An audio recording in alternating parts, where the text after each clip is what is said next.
नमस्कार। जैसे आप सभी को अवगत है, भारत निर्वाचन आयोग ने पूरा देश भर एसआईआर प्रक्रिया शुरू किया था और तीसरा फेज में हरियाणा स्टेट का हमारी शेड्यूल इलेक्शन कमीशन द्वारा दिया गया। जो एन्यूमरेशन फेज है 15 जून शुरू हुआ था और 14 जुलाई उसकी आखिरी दिन था। But urban areas Gurgaon, Faridabad, Hisar, Panchkula, इन ज़िलों में थोड़ा बहुत काम शेष था। वहाँ पर भी इलेक्टर अपने एन्यूमरेशन फॉर्म देने बकाया था, तो इसीलिए इलेक्शन कमीशन ने एक 10 दिन का अवधि बढ़ा के 24 जुलाई तक ड्यूरेशन बढ़ाया था, जो कल रात को 12 बजे इस जो एन्यूमरेशन फेज़ है वो समाप्त हुई है। इसमें जैसे इलेक्शन कमीशन का जो एसआईआर की प्रक्रिया जो निर्देश बेसिकली है कि जितने भी इलेक्टोरल रोल में आपका त्रुटियां हो, कोई चेंजेस हो, डेथ में, शिफ्टेड में, और इलेक्टोरल रोल एरर फ्री बनाने का जो मकसद था इस एन्यूमरेशन फेज से शुरू हुई है। अब इस एन्यूमरेशन फेज अंत में मैं सभी इलेक्टर को आपके माध्यम से धन्यवाद कहना चाहूँगा कि अपना इलेक्टोरल फॉर्म्स जो है उन्होंने भर के फिर हमें वापस किया, और सभी अधिकारी इस पूरा प्रोसेस में जो काम किया, राइट फ्रॉम डिस्ट्रिक्ट लेवल पे जो डीओ हैं, ईआरओज हैं, आपके बीएलओ सुपरवाइजर्स हैं, और अप्रॉक्सीमेटली 20,000 बूथ लेवल अधिकारी जो घर घर जाके इस एन्यूमरेशन फेज को सक्सेस बनने में और हमें 100% इस फेज को कवर करने का ये प्रयास उन्होंने किया है। आपके माध्यम से मैं धन्यवाद पूरा प्रशासन को करना चाहूँगा। इस पूरी कड़ी में सबसे महत्वपूर्ण काम जो है आपका इंफॉर्मेशन डिसेमिनेशन और पब्लिसिटी, और जो रूल एंड रेगुलेशंस जो इलेक्शन कमीशन से आती है, जो सीईओ के ऑफिस से माध्यम से हर इलेक्टर को पहुंचवाने की काम है, जो आप प्रेस आज हमारे साथ हमारे साथ हैं। मैं सबको तहे दिल से धन्यवाद कहना चाहूँगा कि इस वाली फेज़ में आपका जो सपोर्ट था हमारे लिए बहुत ही बढ़िया सपोर्ट मिली, और 100% जो हमारी अचीवमेंट थी वो हमें मिला।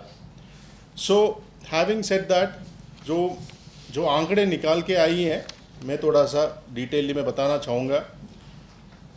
जो हमारी फाइनल पब्लिश्ड लिस्ट था इलेक्टोरल रोल 27 अगस्त 2024, उसके बाद जो कंटिन्यूस अपडेशन हुई है 31 मई 2026 तक 2,06,55,929 इलेक्टर्स बनते हैं। उसके मुताबिक हमने एन्यूमरेशन फॉर्म्स प्रिंट किया था और डिस्ट्रीब्यूशन का काम हमने इमीडिएटली शुरू किया था। वो हम डिस्ट्रीब्यूट करके फिर कलेक्ट करने के बाद जो आंकड़े निकल के आई है, जो ईएफ डिजिटाइज्ड हुई हैं, दैट कम्स टू अराउंड 83.61%। वो अप्रॉक्सीमेटली 1.72 करोड़ बनते हैं, 1,72,71,361। और जो अनकलेक्टेबल कैटेगरी में, जो रेस्ट ऑफ द कैटेगरी में जो आते हैं, वो 16.39, जो बनता है 33,84,568। ये जो अनकलेक्टेबल कैटेगरी हैं, जो ड्राफ्ट रोल पब्लिश होगा 31 जुलाई को, उसमें से डिलीट होंगे। सो अप्रॉक्सीमेटली अराउंड 33.8 लाख जो मतदाता पहले वाली सूची में थे, इस वाले जो ड्राफ्ट रोल में आएंगे उसमें डिलीट होंगे। इस आंकड़े को हम थोड़ा फर्दर बाइफरकेट करेंगे तो जो ASDD कैटेगरी होता है, जो absent, shifted, dead and duplicate में जो ये 16.39% जो है, जो 33.84 लैक्स बनते हैं, उसको फर्दर हम बाइफरकेट करेंगे तो 27.67% जो 9.36 लैक्स जो है अप्रोक्सीमेटली एब्सेंट पाया गए, परमानेंटली शिफ्टेड होंगे अराउंड 40% इस 16% की, approximately around 13 lakhs, 7.6 lakhs death है, ऑलरेडी एनरोल्ड मतलब डुप्लीकेट सिस्टम ऑटोमेटिकली डिटेक्ट करता है, सिस्टम ऑटोमेटिक डिटेक्ट करता है, ऑलरेडी एनरोल्ड वाले में 6% है और रफली approximately around 2 lakhs. Other category में अराउंड 3% है, अराउंड 1 लाख जो रिफ्यूज टू साइन कैटेगरी में आते हैं। सो ये जो 16.39% मैंने जो बताया था, 33.84 लैक्स जो इनका नाम कटेंगे इस सूची से, वो इसका ब्रेकअप है।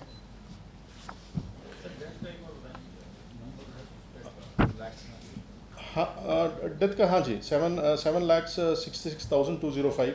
मैं आपको पूरा डिटेल्स आपको VC के बाद आपको देंगे जी।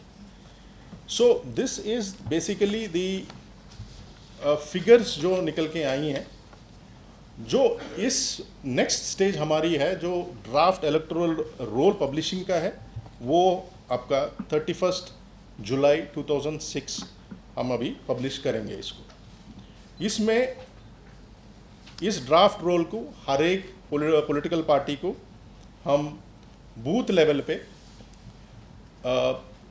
डिस्ट्रीब्यूट करेंगे, BLO द्वारा किया जाएगा, और सभी वेबसाइट्स पे, CO वेबसाइट में भी और डिस्ट्रिक्ट लेवल के जो ERO के वेबसाइट में भी पूरा लिंक दिया जाएगा इसका।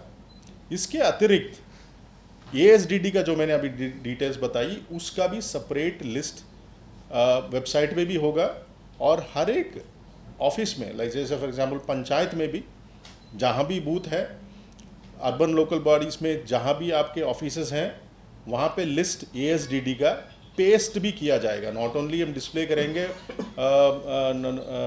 वेबसाइट पे, बट वहाँ पे ऑफिस पे छचबा भी किया जाएगा, सो दैट जो भी नाम उसमें वहाँ छूटे हैं, कोई भी क्लेम कर सकता है, कोई भी ऑब्जेक्शन कर सकता है, वो उस क्लेम में देख सकते हैं। आपके माध्यम से मैं सभी इलेक्टर को मैं विज्ञापन करना चाहता हूँ कि अपना जो डिटेल्स हैं ड्राफ्ट लिस्ट में जो पब्लिश होगा 31 जुलाई को, ज़रूर चेक करें, अपना नाम चेक करें, आपका एड्रेस चेक करें, आपके father name details, mother name details, जहाँ भी डिटेल्स हैं उनके नाम के अगेंस्ट, वो सभी चेक करें।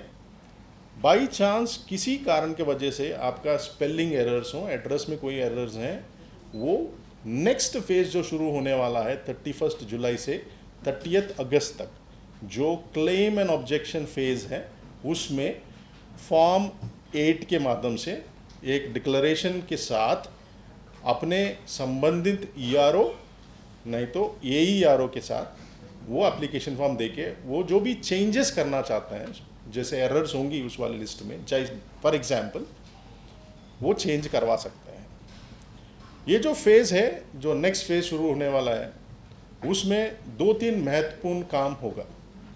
सबसे पहले आपका एरर्स जो भी है आप चेक कर सकते हैं, और फॉर्म 8 के द्वारा अपने भी इलेक्टर का वो चेंजेस संभव है, जो फाइनल ड्राफ्ट में जो 3 अक्टूबर को पब्लिश होगा, उसमें फाइनली करेक्टेड होके पब्लिश होगा।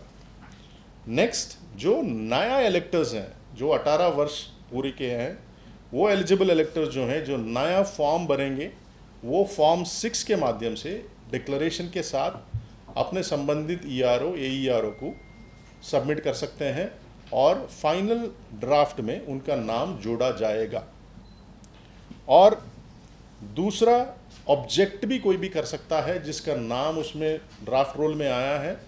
फॉर एग्जाम्पल, कोई किसी को आपत्ति है किसी का नाम जुड़ने से, उसमें फॉर्म 7 के माध्यम से अब जो ऑब्जेक्ट कर रहे हैं वो संबंधित पोलिंग बूथ का मेंबर होना चाहिए, वहाँ पे इलेक्टर का नाम होना चाहिए, वो ऑब्जेक्ट कर सकते हैं।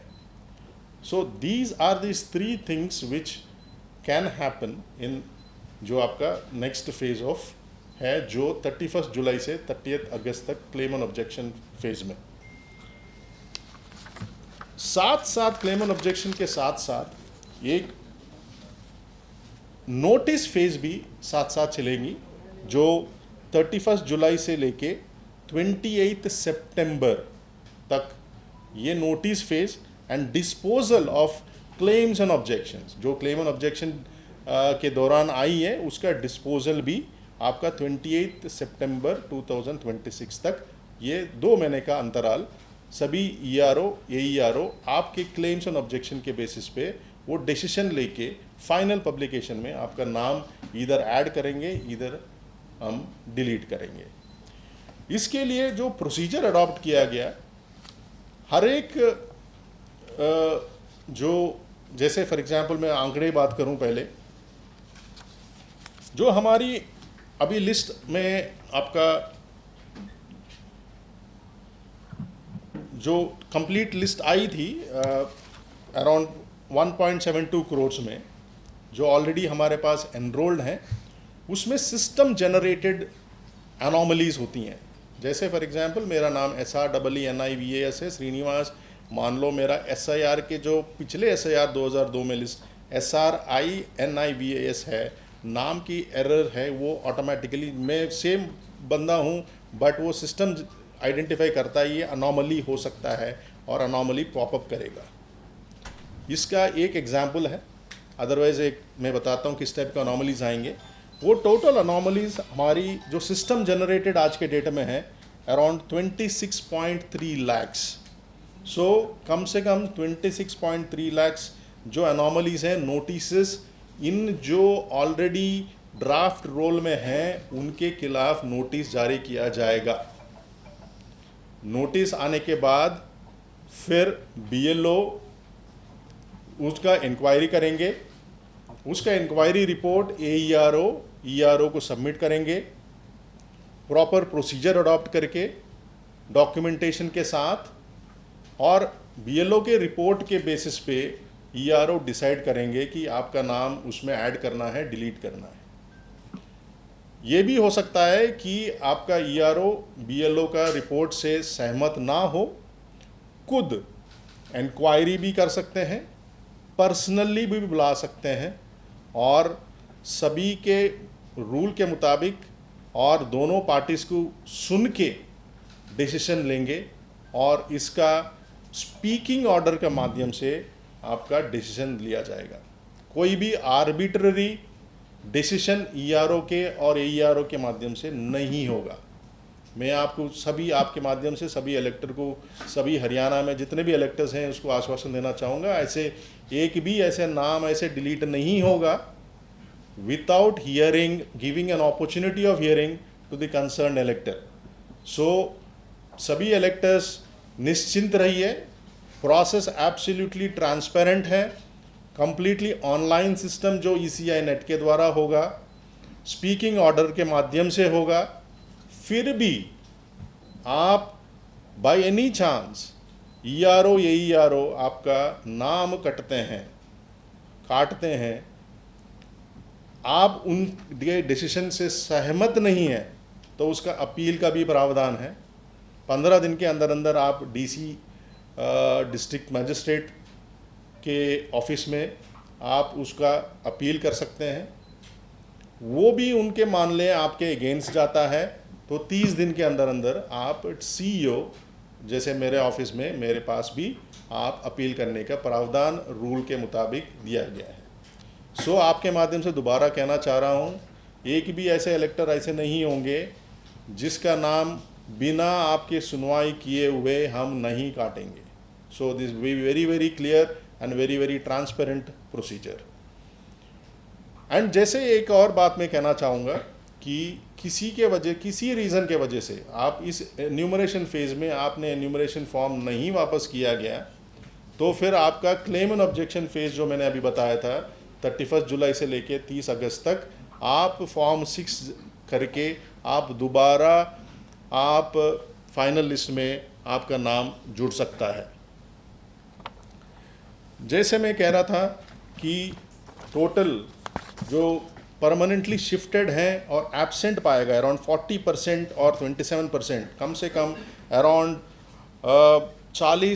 20 लाख जो लोग हैं जो absent and permanently shifted category में आते हैं, ये हम एक्सपेक्ट कर रहे हैं कि वापस फॉर्म 6 के माध्यम से हमारे पास वापस आएंगे ईआरओ के पास कि हमारा नाम जोड़ दिया जाए। ये परमानेंटली शिफ्टेड ऐसे कैटेगरी होते हैं जो मान लो मैं एक सेक्टर से भी दूसरे सेक्टर में चले जाता हूँ, वो एन्यूमरेशन फॉर्म आपके घर नहीं पहुँचता है और आप एन्यूमरेशन फॉर्म आप रिटर्न भी नहीं कर सकते हैं, तो आप यदि उसमें शिफ्टेड और एब्सेंट कैटेगरी में आता है। If this percentage of people with in Haryana में शिफ्टेड हैं तो ज़रूर वो आप इस फॉर्म 6 के माध्यम से ईआरओ नहीं तो ईआरओ के पास अपने एप्लीकेशन फॉर्म दे सकते हैं और फाइनल लिस्ट में आपका नाम जोड़ दिया जाएगा। जैसे अनोमलीज की बात हुई थी जो अराउंड 26.3 लाख्स सिस्टम जनरेटेड है, ऐसे सिस्टम जनरेटेड कैटेगरी एक है जो नो मैपिंग का सबसे महत्वपूर्ण जो एसआईआर का जो प्रक्रिया है उसमें एक मोस्ट इम्पॉर्टेंट है कि आप इस वाले जो 2024 का जो एन्यूमरेशन लिस्ट आपका जो फाइनल ड्राफ्ट लिस्ट थी और उसका मैपिंग आप 2002 में एसआईआर में आप कहाँ थे।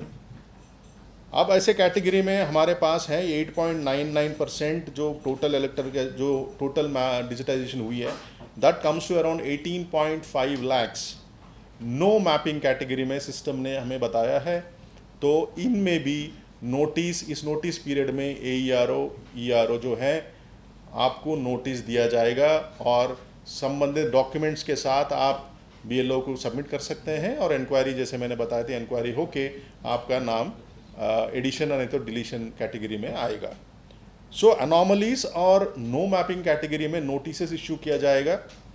दैट कम्स टू रफली अराउंड 44.8 lakhs, दैट इज रफली अराउंड 45 लाख नोटिस पूरा हरियाणा में इलेक्टर को जो 1.7 लाख करोड़ इलेक्टर्स जो ड्राफ्ट लिस्ट में आएंगे उनके खिलाफ नोटिस इशू किए जाएंगे। ये मोस्टली बेसिकली स्पेलिंग एरर्स होंगी, एड्रेस एरर्स होंगी, आपके मिस्टर एंड मिसेस की एरर्स होंगी, आपके हो सकता है फ़ोटो मिसमैच होंगी, इस टाइप की छोटे छोटे अनोमलीज हैं। अब इसमें अनोमली कैटेगरी में थोड़ा मैं थोड़ा आपको समझा के बता दूं कि ऐसे एज डिफरेंस हो गया इलेक्टर और पेरेंट्स के बीच में 15 साल है, वो भी आपका अनोमली क्रिएट करता है। Age difference between इलेक्टर and parents और इलेक्टर के बीच में 50 साल मान लो आपका एज डिफरेंस है तो अनोमली क्रिएट करता है। बट सी वो इंक्वायरी में ऑफ कोर्स वो पाया जाता है तो ऑब्वियसली इट इज डॉक्यूमेंट के बेसिस पे हम उसको करेक्ट करेंगे। आपका इलेक्टर और ग्रैंड पेरेंट के बीच में जो एज गैप है 40 साल होती है, तो हम ये मान के जाएंगे 40 साल से ज़्यादा होता है तो 40 साल के कम है तो एनोमली क्रिएट करेगा। ऐसे 5, 6, 7, 8 एनोमलीज हैं जो सिस्टम जनरेटेड एनोमलीज हैं। इस सभी चीज़ करने के लिए जैसे मैंने कहा था पूरा इंक्वायरी करके हम इस स्पीकिंग ऑर्डर के माध्यम से डिसीजन लेंगे और कंप्लीटली ट्रांसपेरेंट सिस्टम से हम इसका निपटारा करेंगे। जैसे मैंने कहा था अप्रॉक्सीमेटली अराउंड 50 लाख जो है अप्रॉक्सीमेटली नोटिस इशू होंगे जो सिस्टम जनरेटेड हैं। इसके अलावा आपके फॉर्म 6 भी आएंगे, फॉर्म 8 भी आएंगे, फॉर्म 7 भी आएंगे जो एडिशन के लिए, डिलीशन के लिए और चेंजेस के लिए। रफली हम एक्सपेक्ट कर रहे हैं अराउंड 70 to 75 लाख नोटिस जो है फॉर्म्स जो हैं हम उसको हैंडल करने के लिए हमारे पास जो इलेक्शन कमीशन की जो टाइमलाइंस दिया गया है वो है हमारे पास 2 मंथ का टाइम है, 31 जुलाई से लेके 28 सितंबर तक। आपको पता है कि हर एक कॉन्स्टिट्यूंसी में हमारे पास 90 कॉन्स्टिट्यूंसीज़ हैं, हर एक कॉन्स्टिट्यूंसी में ईआरओ हैं वो 90 हो गए और हर एक कॉन्स्टिट्यूंसी में आपके पास ईआरओ 1 और 2 हैं वो 180 हो गए। 50 लाख नोटिस जो हैं अप्रॉक्सीमेटली जो डील करने के लिए ये 180 + 90 अधिकारी जो हैं बहुत कम है। सो इलेक्शन कमीशन ने पूरा देश में सभी सीईओज़ के माध्यम से जिला लेवल पर हमने डीसी से बात करके उन्होंने कुछ अधिकारियों का नाम डिजिग्नेशन हमें भेजा हुआ है और उनका नोटिफिकेशन असिस्टेंट ईआरओ के पोजीशन पे हमने किए हुए हैं। सो पूरा हरियाणा में आज के डेट में अदर दैन दीज 90 + 180 1414 ऐसे ऑफिसर्स हमने नोटिफाई किए हुए हैं जो AERO के पोस्ट पे काम करेंगे। वो जिला स्तर पर DC साहिबान who is also the district election officer उन्होंने सेलेक्ट किया है, वो हमारे पास कोलेट करके फिर इलेक्शन कमीशन से हमने उसको नोटिफाई किया हुआ है। तो रफली अप्रॉक्सीमेटली अराउंड 1500 सच ऑफिसर्स पूरे हरियाणा में 2 महीने तक हम काम करेंगे और हमें डायरेक्शन भी हमने दिया है सभी DCs को कि एक टाइम फ्रेम अपने स्तर पर अपने ज़िले पे अपने अधिकारी के बेसिस पे वो चयनित करें, सुबह 2 घंटे शाम में 2 घंटे जैसे भी काम करना चाहेंगे, बिकॉज अदरवाइज उनका रेगुलर ड्यूटी भी चल रहा है साथ साथ में। और हमने ये भी बताया था कि एक एक ERO के पास अपने पोलिंग बूथ कौन से पड़ते हैं वो भी निर्धारित करें और सभी इलेक्टर्स को पता होना चाहिए कि मेरे पास कोई भी ऐसे फॉर्म 6, फॉर्म 7, फॉर्म 8 नहीं तो कोई भी अनॉमली का नोटिस आए, मुझे पता होना चाहिए कि मेरे अधिकारी कहाँ बैठते हैं और मेरा अधिकारी कौन है। तो उसका हमारे पास इन्फॉर्मेशन 1 और 2 डेज़ में आ जाएंगी। आपके माध्यम से सभी पब्लिसिटी कराएंगे और जिला लेवल पर भी मैंने सभी DCs को मैंने इन्फॉर्मेशन दिया है कि वो काफ़ी पब्लिसिटी इस चीज़ का करें before the draft publication, because आपका नोटिस पीरियड 31 से ही शुरू हो जाता है जिस दिन आपका ड्राफ्ट पब्लिकेशन होता है। तो ये इसी पूरा चीज़ के लिए एक इलेक्शन कमीशन द्वारा सुपरविजन एंड चेक्स का, जैसे मैंने बताया था, हर चीज़ जो है ट्रांसपेरेंट मैनर पे होगा और हर चीज़ पे चेक होगा, हर अधिकारी पे चेक होगा कि वो सही काम कर रहे हैं कि नहीं कर रहे हैं। सिस्टम ऑटोमेटिकली जनरेट तो करता ही है, बट अदरवाइज मैनुअल इंटरवेंशन भी इसमें काफ़ी ज़रूरत है। जैसे मैंने बताया था, हर एक बस 10 BLO पे ऊपर एक BLO सुपरवाइज़र एन्यूमरेशन फेज़ में भी लगा हुआ था। वो आज भी इस आने वाले 2 फेज़ में, नोटिस फेज़ में और क्लेम एंड ऑब्जेक्शन फेज़ में जो 2 महीने चलेंगी, वो वहीं काम करेंगे। रफली अप्रॉक्सीमेटली अराउंड 2244 BLO सुपरवाइज़र्स ऐसे हैं जो BLO के ऊपर काम करेंगे, उनका काम देखेंगे, सही कर रहे हैं नहीं कर रहे हैं, वो सभी उनका सुपरविजन चलेगा। इसके अलावा आपका ERO रेगुलर मॉनिटर करेंगे। ERO के अलावा डिस्ट्रिक्ट इलेक्शन ऑफिसर जो DC हैं उनको भी निर्धारित परसेंटेज ऑफ चेकिंग उनको करना पड़ता है। इसके अलावा SIR के दौरान डिविजनल कमिश्नर्स को इलेक्शन कमीशन ने स्पेशल रोल ऑब्जर्वर्स की डिजिग्नेशन देके उनको भी एक परसेंटेज ऑफ इलेक्टर जो हैं हर ज़िले में अप्रॉक्सीमेटली अराउंड 250 ऐसे फॉर्म्स उनको रैंडमली चेक करना पड़ेगा कि चेक करें कि हर एक काम जैसे चल रहा है ज़िलों में एक ठीक चल रहा है कि नहीं चल रहा। इसके अलावा खुद मेरा CEO का ड्यूटी है कि पूरे ज़िलों में जाके रैंडम वेरिफिकेशन करेंगे। हमारे टीम्स भी यहाँ हेडक्वार्टर से भी जाएंगे, मैं खुद भी जाऊँगा कि जी जो काम चल रहा है वो ठीक तरह से चल रहा है कि नहीं चल रहा है।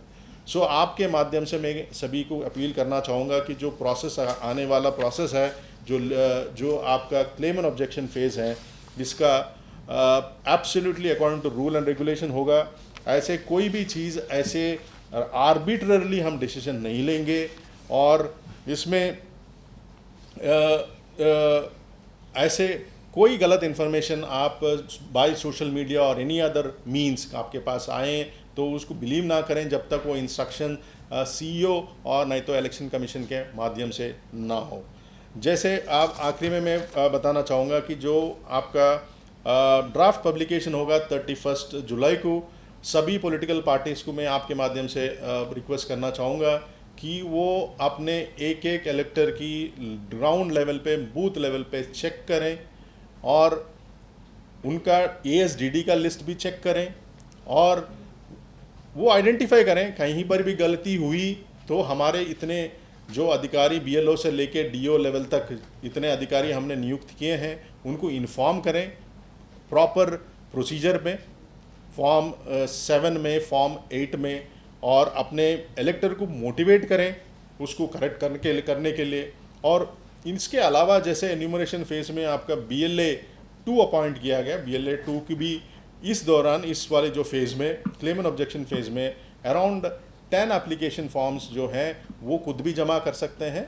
मैक्सिमम इन्होंने इस फेज़ में इलेक्शन कमीशन ने कहा कि 30 एप्लीकेशन फॉर्म तक इस महीने के अंदर अंदर वो भी क्लेम एंड ऑब्जेक्शन में हेल्प कर सकते हैं BLO सुपरवाइज़र को। सो अंत में मैं कहना चाहूँगा कि सभी इलेक्टर को जैसे आपका ड्राफ्ट रोल पब्लिश होता है, एक बार आपका डिटेल्स ज़रूर चेक कर लें। बाई चांस कोई भी मिस्टेक हो आपके फ़ोटोग्राफ में, आपके नाम में, आपके एड्रेस में, आप फॉर्म 8 के माध्यम से अपने ERO के ऑफिस में दीजिएगा और चेंजेस फाइनल पब्लिकेशन में आएंगे। एट द सेम टाइम सभी पॉलिटिकल पार्टीज़ को आपके माध्यम से मैं रिक्वेस्ट करना चाहूँगा कि इस फेज़ में भी आपकी पूरी मदद की ज़रूरत है और सभी इलेक्टर को आप मोटिवेट करना पड़ेगा और मोटिवेट कीजिए कि अपने जो नए इलेक्टर हैं, स्पेशली जो 18 वर्ष के अभी नौजवान अभी हैं, अभी जो एलिजिबल होंगे, वो सभी को अपील है मेरी कि वो आगे आएँ और फॉर्म 6 के माध्यम से और डिक्लेरेशन के साथ वो संबंधित ERO और AERO को अपना एप्लीकेशन फॉर्म दें और इस डेमोक्रेटिक प्रोसेस में उसके नाम जुड़वाएं और उस प्रोसेस में वो भी शामिल हुए। Thank you so much. ये जो 33 लैक्स एक्सक्लूड हुए हैं उसमें रूरल और अर्बन का कुछ बाइफरकेशन है? मेरे पास बाइफरकेशन तो हो बन के दे देंगे आपको ASDD का, तो मैं बताऊंगा कि मेरे पास असेंडिंग डिसेंडिंग में है।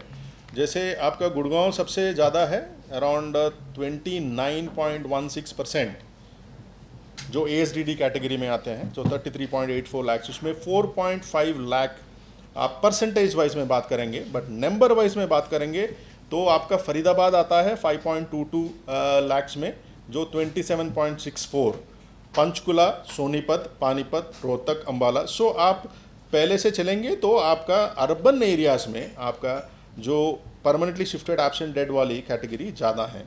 हम नीचे से देखेंगे तो सबसे लोएस्ट आती हैं फतेहाबाद में, जो 7.12, जो 50,500 अप्रॉक्सीमेटली आपके इसमें काटे हैं।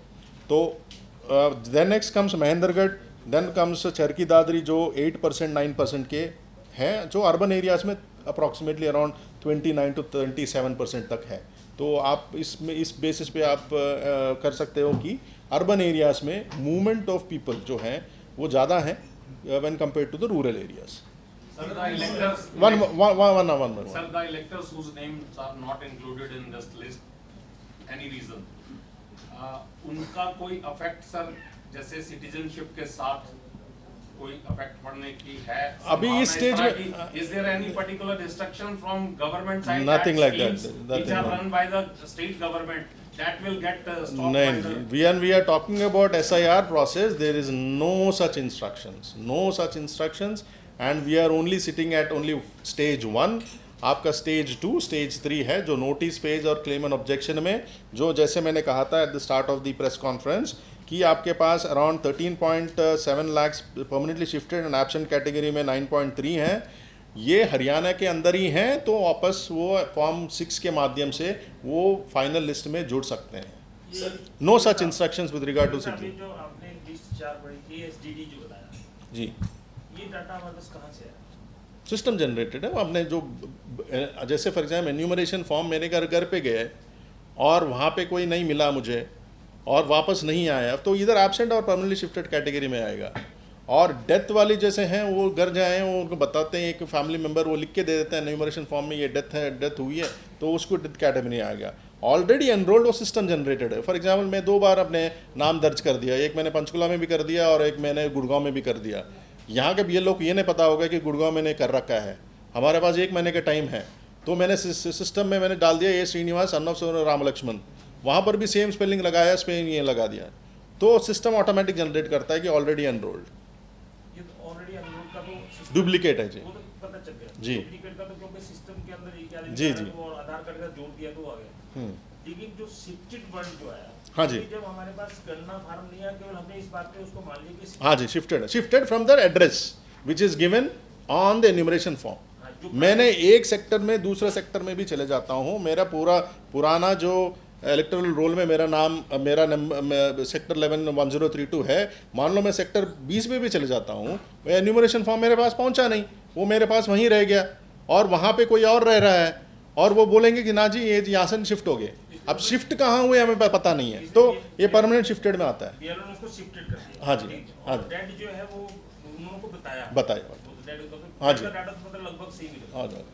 दूसरा जो लोगों का अब इसमें फॉर्म में नहीं आए, चाहे वो 18 साल जिनकी अभी जो आपका डेट है उस पर 18 साल के हो गए हों या नहीं 18 साल का तो आज से 31 से शुरू होगा, वो तो शुरू होगा। हाँ जो या तो 18 साल का जो हो रहा है वो तो, या जिनका फार्म गणना फार्म नहीं आया किसी भी वजह से, चाहे जिसको आप शिफ्टेड भी कह रहे हैं, या शादी हो गई लड़की की, वो ससुराल में चली गई है, ऐसे लोगों को फार्म 6 भरना पड़ेगा। हाँ जी। और फार्म 6 पे एक कॉलम नीचे आ रहा है, क्या आप पहले भी मतदाता थे? हाँ वो आपका इसमें जो डिक्लेरेशन है उस डिक्लेरेशन में साफ क्लैरिटी है इसमें, जो मैंने कहा था फॉर्म 6 के साथ ये नया एक आ गया है declaration. So declaration form along with form 6 and form 8 ये डिक्लेरेशन देना पड़ेगा। ये डिक्लेरेशन ऑलमोस्ट सेम जैसे एन्यूमरेशन फॉर्म में है, वही वाली फॉर्मेट है, जिसमें आप ऐसा details of the इलेक्टर in the last electoral roll, नहीं तो आपका खुद का नहीं है तो आपका रिलेटिव का, ये सेम अपने को नेट पे फार्म 6 भी ऑनलाइन भी भर सकते हैं। भर सकते पहले हैं। वो ये सुविधा दी थी। नहीं पहले अभी भी तो सुविधा थी। जब एसआईएस कर रहे थे, मैट्रिक कर रहे थे, अब गड्ढा फार्म नहीं वो तो फार्म 6 नहीं था। नहीं फॉर्म 6 इसलिए नहीं था, वो form 6 claim and objection stage में ही शुरू होगा, नॉट कि एन्यूमरेशन फेज। एन्यूमरेशन फेज आपको क्लैरिटी ये होनी चाहिए, वो उसी का लिस्ट बनाया हमने जो ऑलरेडी लिस्ट में है। सर एनसीआर एरिया में जो नंबर है कलेक्टिव जो आपने नंबर दिया है ये ज़्यादा है काफ़ी, और इसका आपको क्या रीज़न लगता है? मतलब इसमें एब्सेंटेज ज़्यादा है या अर्बनाइजेशन है ना। जैसे फॉर एग्जांपल मैंने एक गांव में क्यों नहीं हो रहा है, गांव में मैं जहाँ हूँ मैं वहाँ हूँ, मैं हो सकता है मैं गांव से शिफ्ट करके कहीं और शहर में चले जाता हूँ, ओके, वो परसेंटेज जो है बहुत कम है मूवमेंट। यहाँ पे मूवमेंट इस बेसिक इसका जो एन्यूमरेशन फेज से ये भी पता चलता है, ये मूवमेंट ऑफ पीपल जो है काफ़ी हुआ है हरियाणा में, काफ़ी हुआ है। एंड मान लेते हैं ये दो महीने के अंतराल, मतलब ये जो क्लेम एंड ऑब्जेक्शन के स्टेज में 1 मंथ का जो फेज़ है, मान लो मेरे पास ये 40% और ये अराउंड 20 लाख जो है, मान लो मैं 15 लाख वापस आ जाता है मेरे पास फॉर्म 6 के माध्यम से, वो मतलब है कि पंचकुला से गुड़गांव आ गए, गुड़गांव का यमुनानगर चले गया, ये ऐसे चला हुआ है। अच्छा सर एक और जो ये आपने आंकड़ा दिया है एब्सेंट और डेट का, इसमें सर अगर एब्सेंट और अदर्स की कैटेगरी को हम जोड़ लें अभी तो 10 लाख के आसपास है, जो कि बड़ा डाटा है। तो अभी आप लोगों ने तो अपनी तरफ से प्रयास कर लिए, जो बीएलओ थे वो घर गए, जाकर कोशिश की पूरी अप्रोच करने की, स्लिप भी लगा कर आए, तो अब नेक्स्ट लेवल पे अब आप लोग क्या अब इन्हीं के ऊपर छोड़ दिया गया है या आपकी तरफ से भी कोई प्रयास किए जाएंगे कि ये लोग नो इसमें पहले बार हमारे पास जब एन्यूमरेशन फॉर्म्स थी, उस फॉर्म पे इलेक्टर का नाम थी और एड्रेस भी था हमारे पास, तो बीएलओ को पता था कि मुझे कहाँ जाना है। अब इस वाले में बीएलओ को पता नहीं है मुझे कहाँ जाना है, वो अभी इलेक्टर के ऊपर बेस होगा कि मेरा नाम छूट गया है क्योंकि उस वाले एएसडीडी में आ गया है, ना कि ड्राफ्ट रोल में। तो मेरा ड्यूटी बनता है कि मैं डेमोक्रेटिक प्रोसेस में जुड़ना चाहता हूं, तो मेरा ड्यूटी है कि फॉर्म 6 मैं अपना बीएलओ के माध्यम से, नहीं तो आपका ईआरओ के पास जाके वो जमा करें। ये बीएलओ को फार्म मतलब बीएलओ तो उपलब्ध रहेंगे ना, हाँ, फार्म 6 देने के लिए तो होंगे। हमने बीएलओ को 6 दिया था, ईआरओ हाँ जी, को दे देंगे। हाँ दे देंगे। दैट इज हम उसको हम आसानी करने के लिए we have done that exercise. दूसरा जो हमने फॉर्म का जो नोटिस जो 45 लाख नोटिस हाँ इशू करेंगे। जैसे अनोमलीज हैं, हाँ जी, ये नोटिस बीएलओ के थ्रू आएंगे सामान्य तौर हाँ जी, we can I mean see procedure तो कहता है कि आप पोस्ट में भी दे सकते हैं, but we have a system, BLO का सिस्टम है, तो ऑब्वियसली बीएलओ के थ्रू उसका जवाब जा सकता है।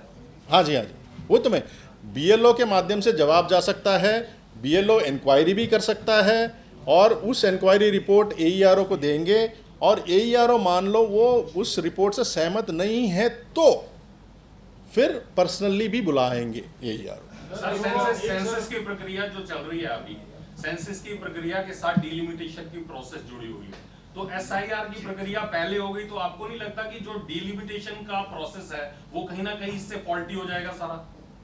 एसआईआर का प्रोसेस और डिलिमिटेशन का प्रोसेस जो है वो कम्प्लीटली डिफरेंट कैटेगरीज हैं. We are only putting up the eligible electors as part of an electorate. ये जस्ट हम लिस्ट बना रहे हैं. बाद में परिसीमन में क्या होगा वो तो सिर्फ आपका ब्रेक होगा उस लिस्ट का.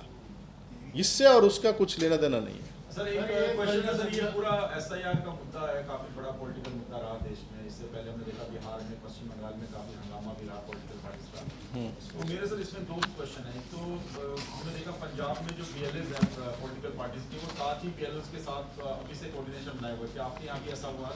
और दूसरी बात ये कि आप कह रहे हैं कि पूरा मौका दिया जाएगा जो जितनी भी पार्टीज हैं पॉलिटिकल पार्टीज उनको, तो कैसे आप कोशिश करेंगे सर कि ये जो पूरा एक टकराव की स्थिति बन जाती है चुनाव आयोग के साथ? इससे पहले हमने देखा विधानसभा चुनाव में, लोकसभा चुनाव में एक खास पर्टिकुलर पॉलिटिकल पार्टी ने आरोप लगा दिया वोट चोरी का. उनका कहना है कि वोट्स गलत थे, काट दिए गए हमारे लोगों के नाम. तो इन सबको आप कैसे इसको कैसे मैनेज करेंगे? और क्या बीएलएस साथ में अभी बीएलएस के पहले से ही काम कर रहे हैं? इसमें जैसे पूरा एसआईआर के प्रोसेस जो है राइट फ्रॉम द बिगिनिंग तो एन्यूमरेशन फेज से लेके फाइनल पब्लिकेशन के तक, इसमें इलेक्शन कमीशन का क्लियर इंस्ट्रक्शन है कि जो आधिकारिक मशीनरी है सीईओ से लेके नीचे बीएलओ तक, वो पॉलिटिकल पार्टीज के साथ साथ काम करेंगे. साथ साथ हर लेवल पे, मेरा लेवल पे यहाँ पे जो स्टेट लेवल का जो पार्टी प्रेसिडेंट्स हैं मैं उनके साथ मुलाकात करता हूँ. जिला स्तर पर जिला डिस्ट्रिक्ट इलेक्शन ऑफिसर अपने जिला लेवल के स्तर के लीडर्स के साथ, नीचे BLA2 जो हैं वो वहाँ तक हमारी पैरेलल स्ट्रक्चर बना हुआ है. और हमारा तो स्ट्रक्चर तो सेट है अधिकारी का, बट जो पॉलिटिकल स्ट्रक्चर है it depends on the political party. आप पॉलिटिकल पार्टी रखना चाहता है तो रख सकते हैं, नहीं रखना चाहता है तो नहीं रख सकते हैं. वो हम फोर्स नहीं कर सकते, बट प्रावधान है. जैसे फॉर एग्जांपल आपका हमारे पास 20,600 अप्रॉक्सीमेटली बूथ्स हैं, बूथ लेवल ऑफिसर तो अधिकारी हैं, बट उसमें से इंक्लूडिंग मेजर पार्टीज में भी हमारा 100% BLA2 जो अपॉइंट नहीं हुए. और इसमें भी क्या है, जो सपोर्ट जितना मैंने एक्सपेक्ट किया, जितना हमारी अधिकारी मशीनरी जो एक्सपेक्ट किया, मैं तो यहाँ पे बैठ के कंट्रोल करता हूँ, जिले लेवल पे मैं जा रहा हूँ, देख रहा हूँ क्या हो रहा है, डिस्ट्रिक्ट भी DC भी देख रहा है, बट जो अधिकारी ग्राउंड लेवल पे घर जा रहा है, वो मैंने इतने डिस्ट्रिक्ट्स में घुमा हूँ, वहाँ से जो फीडबैक आ रही है मेरे पास, जो BLO अधिकारी हैं, सपोर्ट जितना हमें मिलना चाहिए उतना नहीं कहना चाहूँगा, वो ज़्यादा होनी चाहिए. हमें पता होना चाहिए कौन डेड है, कौन शिफ्टेड है जी. ये जो वैसे फॉर एग्जांपल BLA2 हमें बोलता है सर हमें पता है ये शिफ्टेड है जी, आप लिख लो. सो ये जो प्रोसेस जो की बात कर रहा हूँ वो तो पॉलिटिकल पार्टी होना चाहिए. इसके अलावा जो ASDD कैटेगरी का जो मैंने बताई थी, जो हमने डिसाइड हुई थी, ये आर्बिट्रली डिसाइड नहीं हुआ. इलेक्शन कमीशन ने प्रोसीजर बनाया, उस प्रोसीजर को डबल क्रॉस चेक किया हमने इस 10 दिन में. क्या प्रोसीजर था? ASDD बनने से पहले, आप लिस्ट अपलोड करने से पहले BLA BLO पॉलिटिकल पार्टीज के साथ मीटिंग करेंगे, उसका मिनट्स बनेगा, उसका फोटोग्राफी होगी, उस चीज़ का मिनट्स फोटोग्राफी इसका अपलोड करेंगे वेबसाइट पे, ECI नेट पे अपलोड होगा, तभी सिस्टम एक्सेप्ट करेगा कि आपने काम ठीक किया है. अदरवाइज ये नहीं हुआ. Without the intervention of the political parties हमने ये ASDD लिस्ट हमने नहीं बनाया. मतलब 20,600 BLO जो हैं वहाँ पे उनके स्तर पर मीटिंग्स हुई हैं और हमने मिनट्स ड्रॉ किए हैं, फोटोग्राफ की एविडेंस हमने सिस्टम में अपलोड किया है. उसके बाद ही जैसे मैंने कहा था, जो सिस्टम पूरा SIR की जो सिस्टम ECI नेट के द्वारा और चल रही है, जो ECI ने बनाई है, परफेक्ट सिस्टम है. और इसमें कहीं पर भी गलती किसी का भी हो, हम 1 सेकंड में पकड़ सकते हैं, और बाकी हम क्रॉस चेक वेरीफाई भी तो करेंगे, बट उस अधिकारी के खिलाफ हमें एक्शन भी लेंगे. सर ये जो ये संख्या कल 34 लाख कल शाम तक थी, लगभग 34 थी, तो क्या ये कल रात में बढ़ी है या क्या हुआ है? और दूसरा जो डेड हैं या अलग अलग कैटेगरीज है उनका ब्रेकअप अलग अलग है? ये तो मैंने आपको जिसमें आई थिंक आपने थोड़ा सा लेट ज्वाइन किया होगा प्रेस कॉन्फ्रेंस में, मैंने पूरा आपको दिया है, आपको फोटो कॉपी दे देंगे, एक सर ये एक मेरा सवाल ये दे था। देंगे आपको। आपने बनाया नहीं का ASDD का दे दें। एक सवाल ये था एक कि मिनट, जो एक आपके BLOs हैं, एक घर में मान लीजिए 6 वोट हैं, वो BLO 3 BLO के पास वो वोट हैं। हाँ। ऐसा क्यों हो रहा है? ऐसे इसलिए हो रहा है, मैं बताता हूँ। 8 बजे और एक आ रहा है रात में 9 बजे। ठीक तो है। इनकी टाइमिंग सेट नहीं है। हाँ जी, हाँ जी। अब इसके लिए सबसे बढ़िया आंसर ये है कि SIR प्रोसेस जो है इसीलिए हो रहा है। ये सर इसी सुन लीजिए, exclusive यू जो हैव होता टू है, wait to answer, you have to respect the other person also. अब ये SIR प्रोसेस क्यों हो रहा है? जो मिस्टेक्स हैं इलेक्टोरल रोल में, इसको हम रेक्टिफाई कर रहे हैं। जिसके पास नाम गलत है, जिसके पास फोटोग्राफ गलत है, किसी का, मेरे घर में 5 लोग हैं, मेरा बूथ यहाँ है 145 में है, मेरा ब्रदर का बूथ 146 में है, कैसे बन गया जो भी है, वो हम पास्ट में नहीं जा रहे हैं। हम आज के डेट में मैं ये मान के जा रहे हैं कि इसमें चेंजेस की ज़रूरत है। हर 20 साल में ये करने का प्रोसेस है। 2002 में हुई थी, उसके बाद अब हो रही है। तो इसमें ज़रूर एक घर में आपके जो एड्रेस पे बनी है एन्यूमरेशन फॉर्म, वो इसी एड्रेस पे जाएगा। वो सर बूथ चेंज करवा सकते हैं फिर इस प्रोसेस में? है इस ब्रूस सीरियलाइजेशन करके ये होता है। इस प्रोसेस जो है आपका रैशनलाइजेशन एंड सीरियलाइजेशन चल रही है, ठीक है। उसके प्रोसेस में आपका ये भी चेंज होगा, सो दैट एक फैमिली एक ही बूथ पे रहे, स्प्लिट ना हो।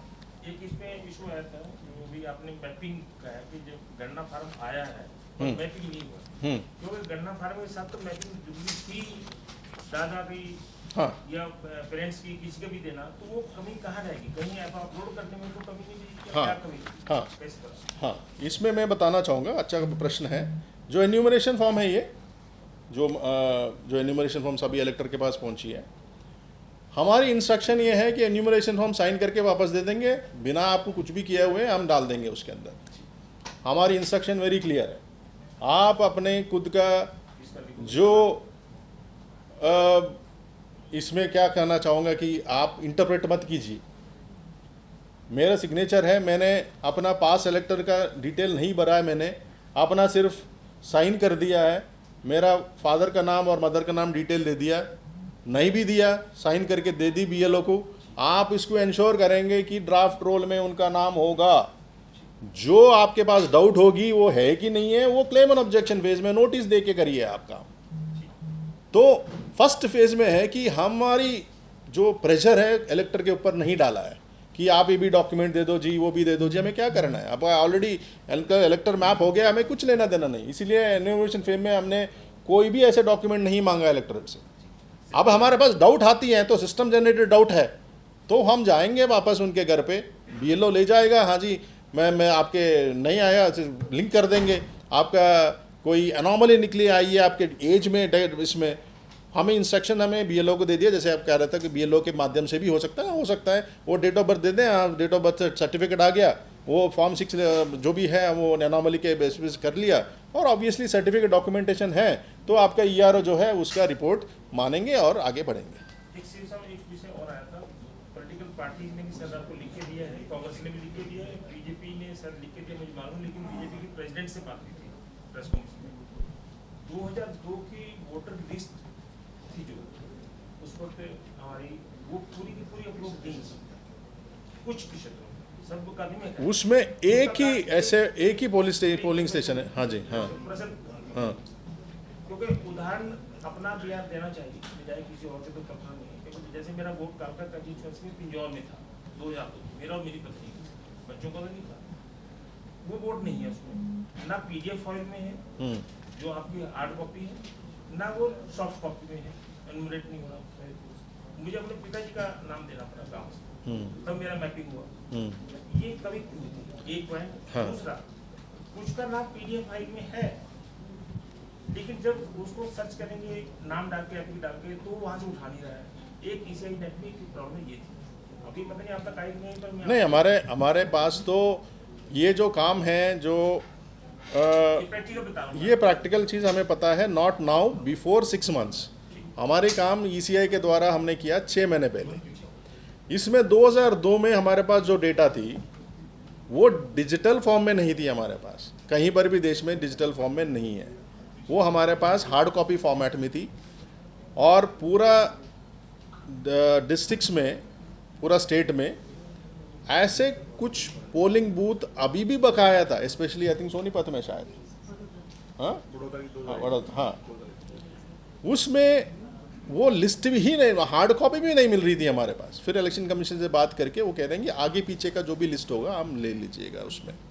एंड जब आप हार्ड कॉपी का सॉफ्ट कॉपी बनाते हैं पीडीएफ फॉर्मेट और सर्चेबल बनाते हैं, सिस्टम इंक्लूडिंग हमारे जो टीसीएस काम करता है उनसे भी बात हुई थी, हार्ट्रॉन वालों से भी बात हुई थी जब हम कर रहे थे 6 महीने पहले, सर 100% ट्रांसलेशन नहीं होगा इसमें, 5%, 2%, 5-10% कुछ भी ऐसे नाम छूट सकते हैं, ऐसे कोई बात नहीं जी। हमारे अब जैसे 2002 में हरियाणा में डिजिटल था नहीं, अब उसके लिए हमारे पास कोई ये नहीं, बट सर्चेबल बनाना था हमने बिकॉज इलेक्टर को थोड़ा सा आसानी रहे, तो उस कन्वर्जन में टेक्निकल एरर से वो थोड़ा 2-3%, अनफॉर्चुनेटली आपका वो 2% में रह गया होगा, तो अदरवाइज हाँ तो फिर हाँ थोड़ा बहुत ऐसे इश्यूज जैसे अनोमलीज हैं इसमें भी आ सकते हैं।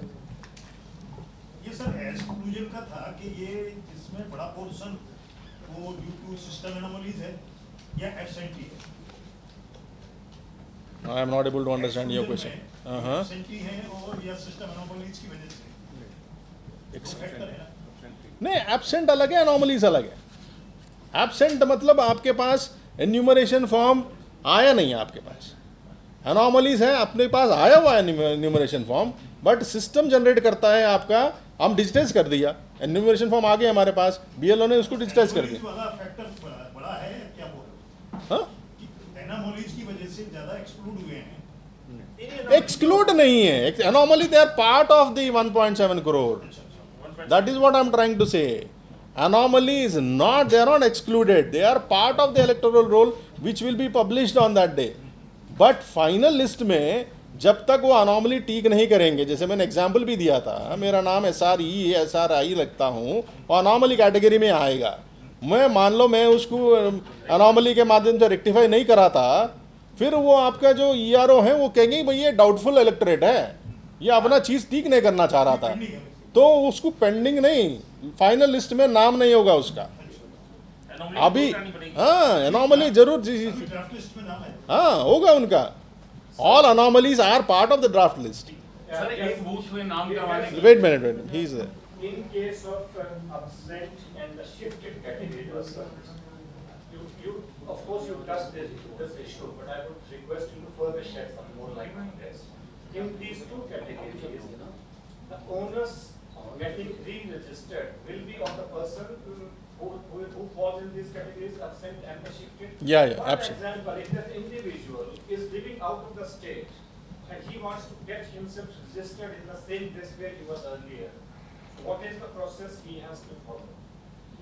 then he will have to apply for form 6 and again come back, but the thing is like if he is permanently shifted, he would want to keep his seat there wherever he is right now living. But the person who is shifted temporarily because of the job related issue, Okay. but he wants to get registered again himself in the same place. Yeah, form 6.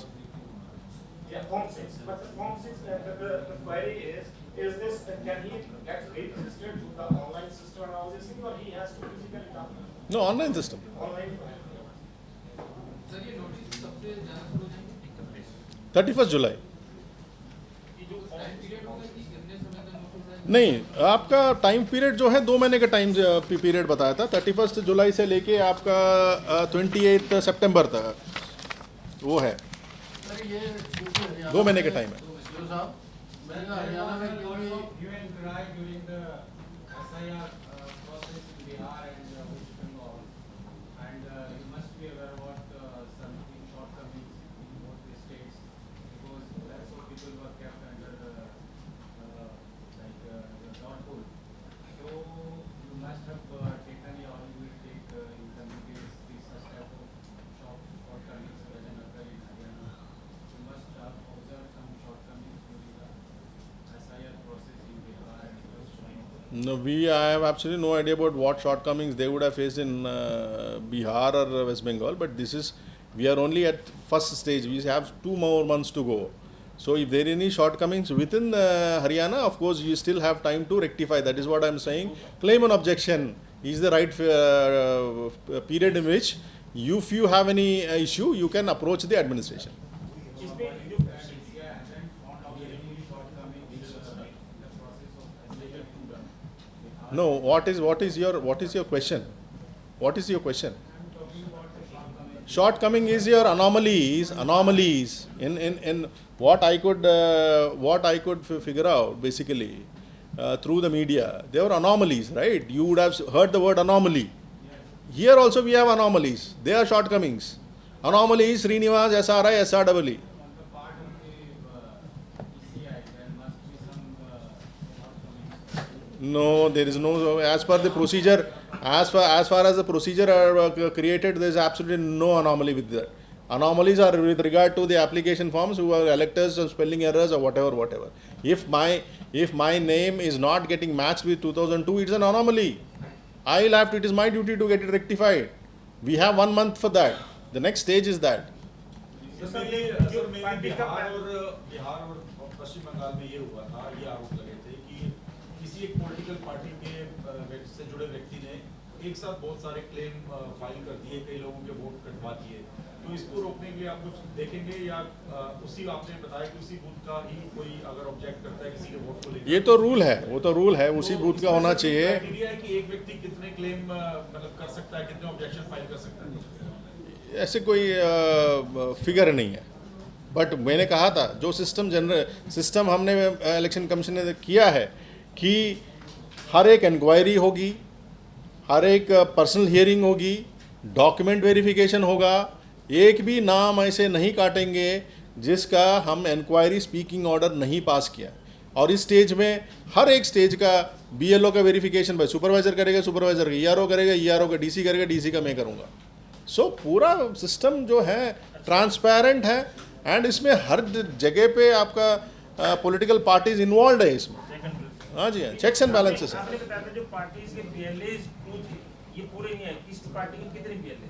वो list दे देना, जो बता थोड़ा पता लगे चला। Around 36,000 है, around 36,000 है आपका। बीजेपी के कितने थे, कांग्रेस के कितने थे? आप फिगर्स दे देना, NLD के कितने थे? आप फिगर्स दे सर देना। आपने एक बड़ी बात कही कि जितना सपोर्ट आप एक्सपेक्ट कर रहे थे उतना नहीं मिला पॉलिटिकल पार्टी से BLS के लेवल पे जो उनको अपॉइंट करने थे। तो अब सर जब ये 33 लाख वोट कटेंगे, अगर हम मान लें इसमें से 50% नहीं आते हैं वापस, वापस नहीं आते हैं, हाँ। तो हल्ला मचेगा सर। तो उसको आप कैसे मैनेज करेंगे? मतलब जो पॉलिटिकल पार्टीज अभी अपने BLS अपॉइंट नहीं कर रही, वो लास्ट में जब वोट कटने का टाइम आएगा तो वो शोर मचाएंगे, उनका आरोप होगा कि ये इसमें, इससे पहले हमने देखा सर जो प्रोसीजर इलेक्शन कमीशन ने डिज़ाइन किया है हम ये मान के जाएंगे। वो इंडिविजुअल्स हरियाणा में नहीं रहते हैं।